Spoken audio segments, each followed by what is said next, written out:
Hello friends, change the goal के इस online platform पे आपका स्वागत है। हम इंडियन ज्योग्राफी के अंदर डेली स्टेप बाय स्टेप जो है वो आगे बढ़ते जा रहे हैं।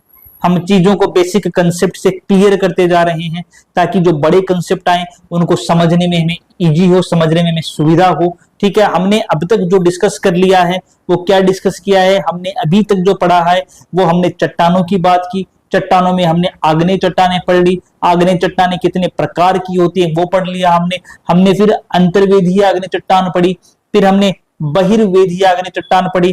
तो इन सभी चट्टानों के पढ़ने के बाद आज जो हम चट्टान पढ़ेंगे, आज हमारे पास दो चट्टानें बची हैं, अवसादी चट्टानें और रूपांतरित चट्टानें यानी sedimentary rocks and metamorphic rocks. उन दोनों चट्टानों को भी हम यहां पर आज फिनिश कर लेंगे। ठीक है, तो उसके बाद में क्या होगा, हमें जो भू आकृतियां बनी हैं पृथ्वी पर अलग अलग प्रकार की, उनको हम डिस्कस करेंगे कि क्या पृथ्वी के अंदर आंतरिक हलचलें होती हैं, किस प्रकार से भूगर्भिक क्रियाएं होती हैं, जिनके कारण से क्या होता है, जिनके कारण से कहीं पर समुद्र आ रहा है, जिनके कारण से कहीं पर ज्वालामुखी बन रहे हैं, कहीं पर्वत आ रहे हैं, कहीं पठार बन रहे हैं, कहीं आपके धुआंरे बन जाते हैं। तो उन सब चीजों को हम आगे डिटेल से डिस्कस करेंगे। ठीक है, आज हम बात करेंगे किसके, आज हम बात करेंगे अवसादी चट्टानें यानी कि सेडिमेंट्री रॉक्स के बारे में। देखो नाम से क्लियर है, अवसादी चट्टानें यानी कि ऐसी चट्टानें जिनका निर्माण किससे हो रहा है, जिनका निर्माण अवसाद से हो रहा है। जो सेडिमेंट होता है उस सेडिमेंट से हो रहा है। अब क्वेश्चन उठता है कि भाई अवसाद क्या होता है। देखो मैंने पहले जब आग्नेय चट्टानें बताई थी आपको तो वहां पर क्या बताया था कि आग्नेय चट्टानें एक प्राथमिक चट्टान का उदाहरण है। प्राथमिक चट्टानें क्या होती हैं, जो सबसे पहले बनी चट्टानें हैं वो प्राथमिक चट्टानें हैं। वहां पर मैंने एक बात और कही थी कि बाकी चट्टानें जो बनती हैं इन प्राथमिक चट्टानों से ही बनती हैं, चाहे डायरेक्टली बन जाए चाहे इनडायरेक्टली बन जाए। हमने डिस्कस किया था हमारी लास्ट क्लास के अंदर। तो जो हमारी अवसादी चट्टानें हैं ये आग्नेय चट्टानों के अपक्षय और उनके अपरदन के कारण से बनती हैं। जो हमारी आग्नेय चट्टानें हैं उन आग्नेय चट्टानों को क्या झेलना पड़ता है, आग्नेय चट्टानें जो हैं उन आग्नेय चट्टानों को मौसम की मार के झेलने के कारण से उनमें क्या होगा, उनमें अपक्षय होगा, उनमें क्या होगा, उनमें अपरदन होगा। और इन अपक्षय और अपरदन के होने के कारण से जो अवसाद या तलछट बनती है उस अवसाद या तलछट के किसी जगह पर जमा होना। ठीक है, उस अवसाद या तलछट के किसी जगह पर क्या होना, जमा होना, जमा होकर के उसका ठोस होना। क्या हुआ भाई, हमारे जो पृथ्वी के ऊपर होने वाले चेंजेस होते हैं उन बाह्य कारक जो होते हैं, उन बाह्य कारक चाहे टेम्परेचर ले लो, चाहे प्रेशर ले लो, चाहे वर्षा ले लो, चाहे आप ठंड या कोल्ड ले लो, इन सभी बाह्य कारकों के कारण से आग्नेय चट्टानों के अंदर अपक्षय और अपरदन होगा, जिसके कारण से तलछट बन रही है, अवसाद बन रहे हैं। ये अवसाद कहीं पर जमा होंगे, अवसाद जमा होकर ठोस होंगे और ठोस होने से जो फिर चट्टानें बनती हैं उन चट्टानों का नाम क्या होता है, उन चट्टानों का नाम होता है अवसादी चट्टानें। उनको हम क्या बोलते हैं, उनको हम अवसादी चट्टानों के नाम से जानते हैं। वो सेडिमेंट्री रॉक्स कहलाती हैं, हमारी अवसादी चट्टान कहलाती हैं। अब चूंकि ये आग्नेय चट्टान के अंदर अपरदन से बनने वाली चट्टानें हैं तो इस कारण से इन अवसादी चट्टानों को क्या कहेंगे, इन अवसादी चट्टानों को द्वितीयक चट्टान कहा जाता है। माफ कीजिएगा, इन अवसादी चट्टानों को क्या कहेंगे, इन अवसादी चट्टानों को हम नाम देंगे द्वितीयक चट्टानें। क्या कहेंगे,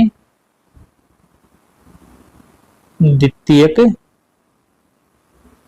चट्टान। अवसादी चट्टान क्या कहलाती हैं, अवसादी चट्टान द्वितीयक चट्टान के नाम से जानी जाएंगी। सेकेंडरी रॉक्स कहेंगी क्योंकि प्राथमिक चट्टानें कौन सी थी, हमारी आग्नेय चट्टानें थी। उन आग्नेय चट्टानों के अंदर अपक्षय अपरदन के कारण से ये हमारी अवसादी चट्टानें बन रही हैं। इस कारण से सेडिमेंट्री रॉक्स या अवसादी चट्टानों को द्वितीयक चट्टान की संज्ञा भी दी जाती है। हमारी पृथ्वी के ऊपर सर्वाधिक मात्रा में जो चट्टानें मिलती हैं वो कौन सी मिलती हैं, वो अवसादी चट्टानें ही मिलती हैं। सर्वाधिक मात्रा में मिलने वाली चट्टानें, सर्वाधिक मात्रा में मिलने वाली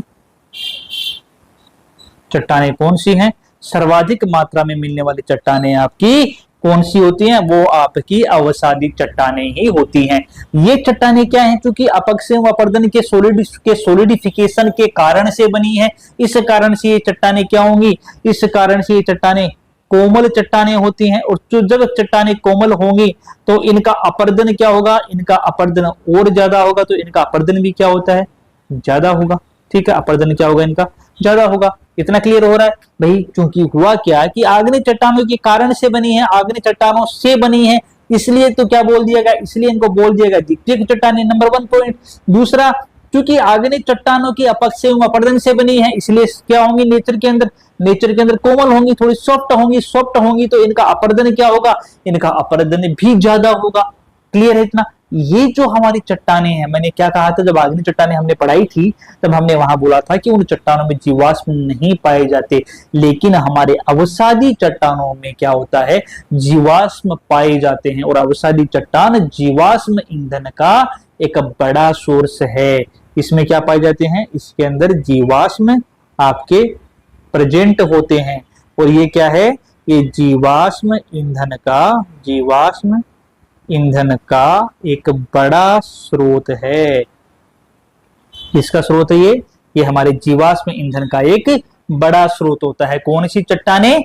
अवसादी चट्टानें। एग्जाम्पल की बातें करें तो हमारे पास एग्जाम्पल जो आएंगे जीवाश्म चट्टानों के, इसको एक बार वापस इरेज कर देते हैं। जीवाश्म चट्टानों की एग्जाम्पल की बातें करें तो हमारे पास एग्जाम्पल आता है आपका लाइमस्टोन आता है, यानी कि चूना पत्थर जिसको बोलते हैं। लाइमस्टोन यानी कि चूना पत्थर हो गया। हमारे पास सैंडस्टोन आता है, यानी कि बालू का पत्थर या बालू पत्थर हो गया। हमारे पास पीट आता है। ठीक है, पीट जो है वो क्या है? ये कोयले का फर्स्ट रूप है। जो कोयला होता है उस कोयले का फर्स्ट रूप। अभी लॉन्ग टाइम तक जीवाश्म के दबे रहने के कारण से उसके अंदर क्या होता है? जीवाश्म में चेंजेस जाते हैं और कोयले का निर्माण होता है। और पीट जो है वो कोयले का कौन सा फॉर्म होता है? कोयले का फर्स्ट फॉर्म होता है। तो जो हमारी अवसादी चट्टानें हैं, क्योंकि आग्नेय चट्टानों से बनी थी, इसलिए इनको क्या नाम दे दिया गया? इनको नाम दे दिया गया अवसादी चट्टानें या सेकेंडरी चट्टानें, सेकेंडरी रॉक्स बोल दिया गया। क्योंकि अपक्षय और अपरदन के फलस्वरूप बनी है, इसलिए नेचर में कोमल होती हैं। वो कोमल होने के कारण से अपरदन की पॉसिबिलिटी ज्यादा होती है। जीवाश्म ईंधन का एक प्रचुर स्रोत होता है। और एग्जाम्पल की जब हम बातें करें तो हमारे पास आपका लाइमस्टोन या चूना पत्थर आता है, हमारे पास सैंडस्टोन या आपका बालू पत्थर आता है, और हमारे पास आपका पीट या कोयले का जो फर्स्ट रूप है वो भी हमारा अवसादी चट्टानों का ही एक उदाहरण होता है। इतना क्लियर है? ठीक है, अब जो हमारा अगला चट्टान आता है, हमारी तीसरी चट्टान जो आती है वो कौन सी आती है? वो आती है आपकी कायांत्रित चट्टान। कायांत्रित चट्टाने या मेटामॉर्फिक रॉक्स। मेटामॉर्फिक रॉक्स, ये किसका एग्जाम्पल है? ये हमारी तीसरी टाइप की चट्टान यानी कि हमारी कायांत्रित चट्टान का उदाहरण है। अब कायांत्रित चट्टान कैसे बनती हैं? तो कायांत्रित चट्टानें हमारी आग्नेय और अवसादी चट्टानों जो हैं, उन आग्नेय और अवसादी चट्टानों के ऊपर अत्यधिक प्रेशर और टेम्परेचर के कारण से बनती है। क्या होता है?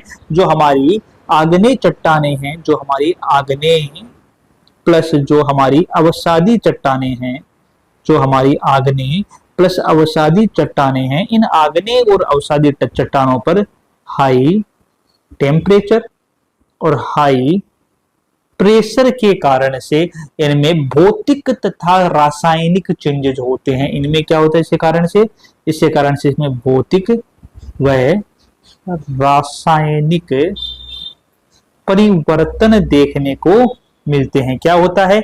आग्नेय और अवसादी चट्टानें जो हैं, उन आग्नेय और अवसादी चट्टानों में हाई टेम्परेचर और हाई प्रेशर के कारण से कुछ फिजिकल और केमिकल चेंजेस देखने को मिलते हैं।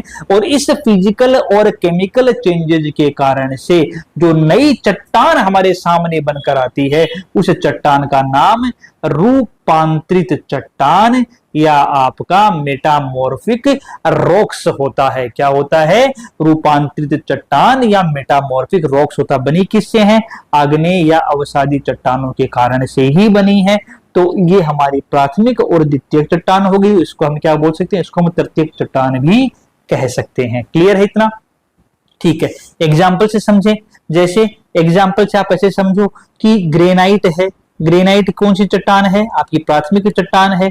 हाई टेम्परेचर और हाई प्रेशर के कारण से केमिकल चेंजेज होंगे और क्या बनेगा, इसके कारण से जो हमारी चट्टान बनेगी वो बनेगी नीस, यानी कि ग्रेनाइट जो है उस ग्रेनाइट के अंदर हाई टेम्परेचर और हाई प्रेशर के कारण से नीस बनी। नीस किसका एग्जाम्पल है?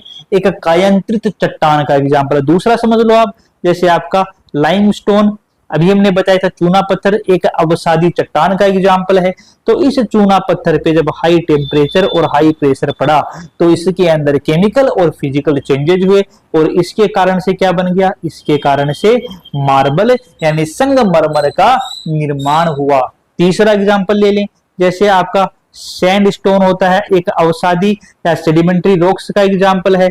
हाई टेम्परेचर और हाई प्रेशर के कारण से क्या होगा, हाई टेम्परेचर और हाई प्रेशर के कारण से इसके अंदर कुछ फिजिकल और केमिकल चेंजेस पाए जाएंगे और इसके कारण से क्या बनेगा, इसके कारण से क्वार्टजाइट जो है उस क्वार्टजाइट का फॉर्मेशन हो जाएगा।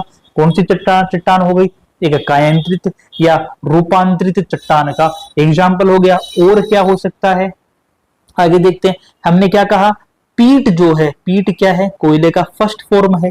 ठीक है, पीट क्या है, पीट फर्स्ट फॉर्म। फर्स्ट फॉर्म का मतलब ऐसा कोयला या ऐसी चट्टान है, अवसादी चट्टान जिसके अंदर कार्बन की मात्रा 20% हो। 20% कार्बन जिसमें पाया जाए तो उसको क्या बोलते हैं, पीट बोलते हैं। ठीक है, अब क्या होगा, हमारा वही हाई प्रेशर और हाई टेम्परेचर पड़ा तो उस हाई प्रेशर और हाई टेम्परेचर के कारण से इसमें फिजिकल और केमिकल चेंजेज होंगे और इस बार जो कोयला हमारे सामने नजर आया उसको हम लिग्नाइट कोयला बोलते हैं। मतलब वह कोयला जिसके अंदर 40% कार्बन की कंसेंट्रेशन होती है, उस कोयले को क्या नाम दिया गया, उस कोयले को लिग्नाइट कोयले का नाम दिया गया।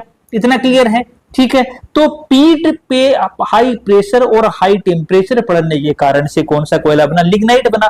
लिग्नाइट जो है वो फिर आगे बढ़ेगा, फिर हाई प्रेशर फिर हाई टेम्परेचर का सामना करेगा और इस बार हाई प्रेशर और हाई टेम्परेचर का सामना करने के कारण से जो कोयला बनेगा उस कोयले को बोलते हैं बिटुमिनस कोयला, यानी कि वह कोयला जिसमें कार्बन की परसेंटेज क्या होती है, 60% होती है।